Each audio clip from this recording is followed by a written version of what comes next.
I just have no use for lust in my life right now as I'm not in a sexual relationship.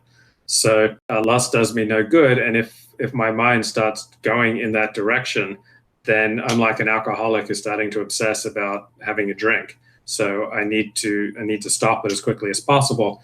When my life is going the most smoothly, I probably spend less than 5 minutes a day in lust.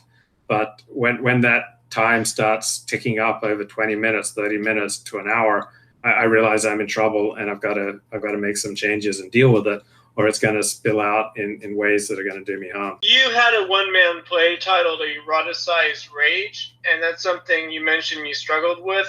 Talk about your struggles and what is the worst case outcome of eroticized rage? Oh, well, eroticized rage is anger that's been sexualized. And for me, I never came close to the worst case outcomes, which would be criminal behavior. So I've always stayed completely away from messing around with married women. But for me, it just meant in my intimate relationships, I was pursuing intensity more than intimacy. So I was always looking for new scenarios, new things to experiment with to up the intensity of the interaction rather than using sex as a bridge towards intimacy.